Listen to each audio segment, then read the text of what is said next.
l'éducation de nos enfants. Alors, il y a Landry Fekam, vous estimez que c'est la société qui bâtit l'homme?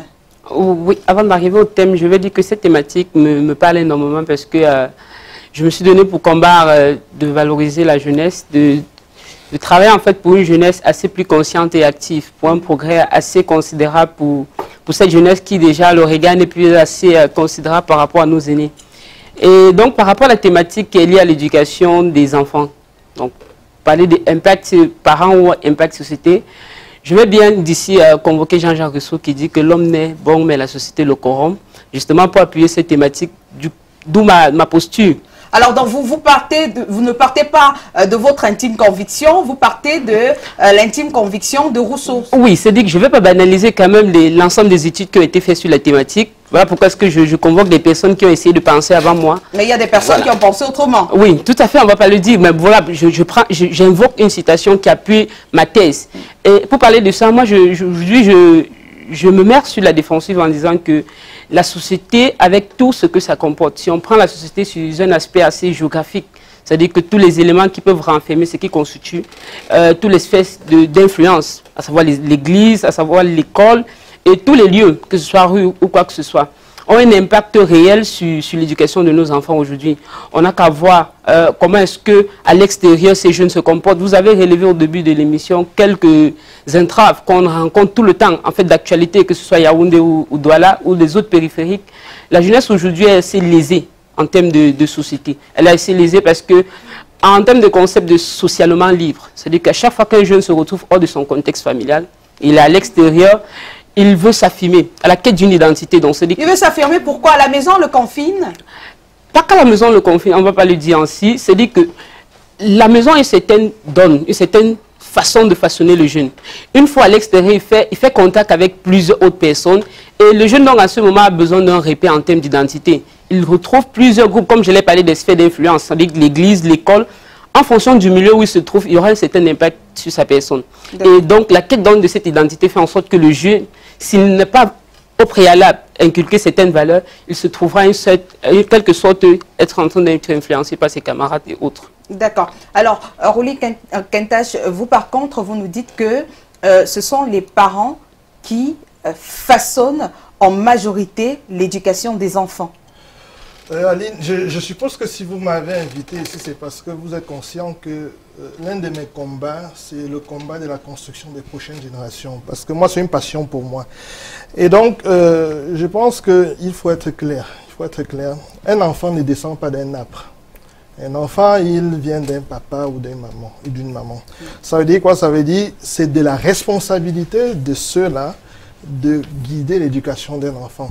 Même le fait pour un parent de démissionner dans l'éducation de son enfant influence l'éducation de cet enfant parce que s'il ne le fait pas, les lieux de socialisation qui sont les médias, qui sont les églises, qui sont les écoles, le font à sa place. Mais ils ne le font pas comme il aurait souhaité que cela se passe. Donc, pour moi, il est important que les parents intègrent cela, que c'est de leur responsabilité, c'est de leur obligation de construire l'avenir de leurs enfants au travers de l'éducation.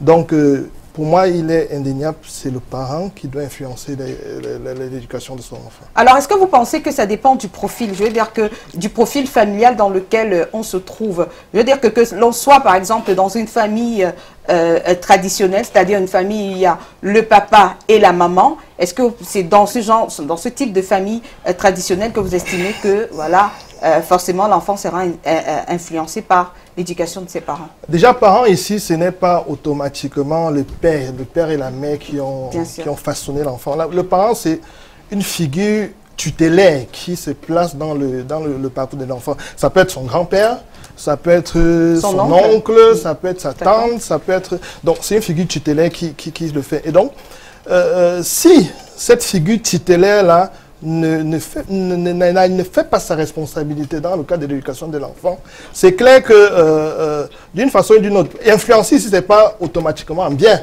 ça peut être aussi influencé en mal, notamment en influence et responsabilité. Donc il est important, et je le répète, que les parents l'intègrent. C'est de votre responsabilité, chers parents, de construire l'éducation de vos enfants. D'accord. Alors, il est dit tantôt, vous, maître, vous estimez que, pareil, hein, que Landry, que c'est la société qui façonne les enfants. Pourquoi est-ce que vous pensez ainsi? Est-ce que c'est dû à l'actualité Effectivement, Aline, je citerai peut-être pas des grands auteurs comme Landry l'a fait en parlant de Rousseau, mais je vais m'atteler aux faits. Qu'est-ce que les faits nous montrent au quotidien? Les faits nous montrent simplement au quotidien que c'est la société, ce sont les médias. Quels sont ces faits-là? Qui façonnent les enfants. À l'ouverture de cette émission, vous également, vous avez donné un ensemble de faits. Et au travers des médias, des réseaux sociaux, je pense pas que c'est tout cela qui façonne l'enfant. Et pour quelle raison? Il faisait bien de le dire tout à l'heure quand il disait de manière péremptoire que c'est le parent qui doit entretenir, qui doit éduquer l'enfant. Il faut peut-être placer les jalons pour pouvoir comprendre notre posture. Alors, l'enfant, il naît certainement dans un cadre familial et ce sont les parents qui, dès son bas âge, lui apprennent à un ensemble de choses qui est secondé par la suite au travers de l'école.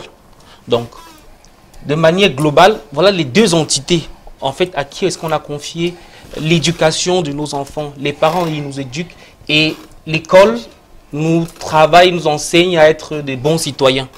Mais maintenant, lorsque les parents démissionnent de leurs responsabilités, comme il a dit en disant les parents ne devraient pas démissionner, malheureusement, on constate que les parents ont démissionné.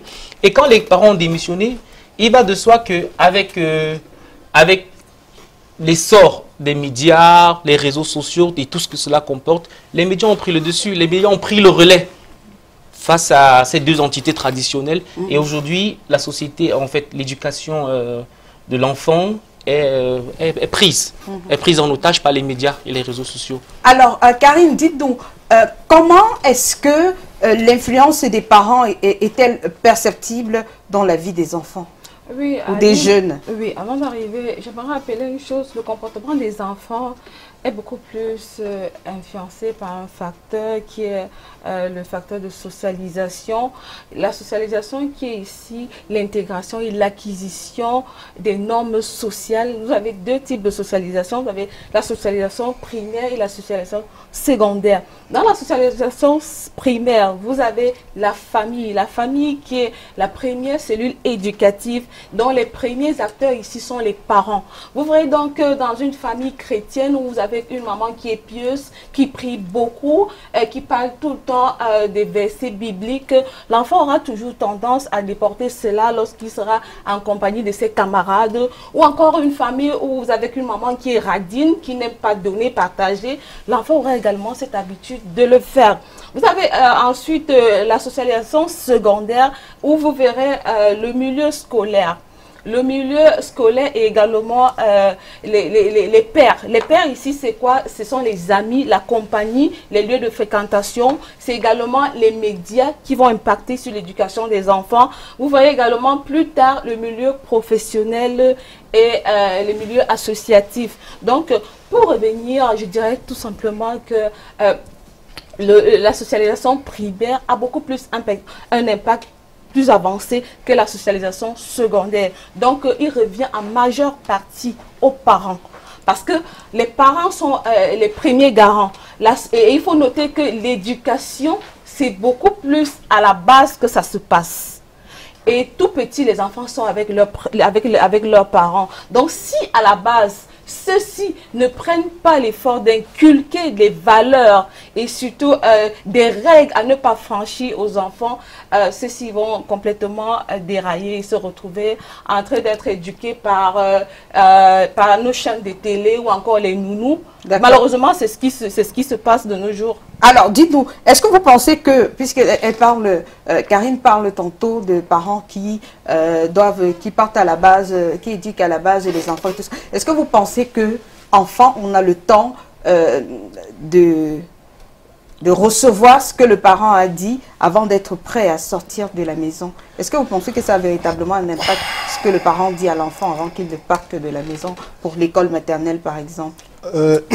Lorsque j'ai eu ma première fille, mon feu papa nous disait, enfin il m'a dit un jour, l'éducation d'un enfant se fait entre 7 mois et 7 ans. En réalité, c'est la période où la plasticité, du moins le cerveau de l'enfant est plastique. capable à capter tout ce qui lui vient de l'extérieur. Et donc, si nous, parents, nous n'intégrons pas cela et nous ne comprenons pas cela très tôt, on ne va pas, comment dire, on va pas faire l'enfant profiter de ce que nous voulons lui inculquer. Très souvent, nous assistons à une situation où les parents démissionnent de leurs responsabilités et après, quand les enfants deviennent des délinquants ou bien échouent dans leur vie, tout ce qu'ils trouvent à dire, c'est on accouche un enfant, mais on n'accouche pas son cœur. Moi, je ne sais pas si on accouche un enfant, on fabrique le cœur, on met à l'intérieur. Non, on accouche un enfant et on l'accouche avec son cœur. C'est vous, parents, qui devez comprendre que vous devez façonner ce cœur-là comme vous aimeriez qu'il soit. Et donc, si vous échouez, intégrez que vous avez raté votre rôle et assumez cette responsabilité. D'accord. Oui, et pour enchérir... Non, oui, qu'il termine, parce qu'on va donner la parole à quelqu'un d'autre. Oui. Donc, je laisse la parole. On va donner la parole à Karine, parce qu'on a notre temps de parole, Karine. Pour enchérir, j'aimerais dire ceci. Les parents sont des modèles. Et lorsque les enfants sont tout petits, ils voient leurs parents comme des dieux. Ça veut dire tout ce que vous leur dites, c'est comme une parole d'évangile. Et si vous êtes ferme, ça marchera. D'accord. Mais est-ce que vous pensez, Roli, Karine, ils estiment que ouais, c'est tout beau, c'est tout joli, on est dans le livre de la socialisation, on est dans la sociologie, on est dans les grands principes. Est-ce que concrètement, hein, vous êtes parents, est-ce que concrètement, vous êtes d'ailleurs avocat, hein, des affaires qui vous parviennent aux oreilles, est-ce que vous avez vraiment l'impression que les parents, ils jouent leur rôle? Aline, malheureusement non. Et je vais toujours je vais prendre le début de mon propos dans sa chute à lui. C'est qu'il vous dit de 7 mois, entre 7 mois et 7 ans, à ce moment on éduque l'enfant. Je crois bien, c'est ce que vous avez dit. Alors, sauf qu'également, entre ces 7 mois et 7 ans, l'enfant également a la capacité d'emmagasiner autant de choses, que ce soit qui viennent de la télévision, qui viennent des réseaux sociaux. Pourquoi je le dis? Et je continue, j'insiste là-dessus. C'est parce que les parents ont démissionné. On est loin aujourd'hui. Là, vous êtes en train de parler d'enfants et vous parlez de réseaux sociaux, c'est possible? Oui, bien sûr. Je reviens, je m'explique. Pourquoi? Comment Parce un enfant que se retrouve sur les réseaux sociaux? lorsque l'enfant, on parle des médias, dans les médias, il y a une classification, vous verrez, il y a la télévision, il y a la radio, et l'enfant de 3 ans ou 4 ans à la maison regarde la télévision et est éduqué au travers des dessins animés et autres. Si vous me permettez d'y arriver, je disais ceci. Donc, lorsque vous avez l'enfant à la maison, je vais prendre un exemple simple. Ça fait combien de fois, à quand date est-ce que vous êtes rentré à la maison le soir et puis vous avez pris par exemple le bulletin ou le cahier de l'enfant pour voir ce qu'il a eu à faire au cours de la journée? Discuter avec lui de sa journée. Maître, vous n'êtes pas dans les maisons pour savoir ce qui a été fait ou pas. Oui, effectivement, c'est parce que je veux ensemble qu'on puisse constater cette défaillance pour voir la raison, pour voir pourquoi est-ce que les enfants s'adonnent à d'autres choses.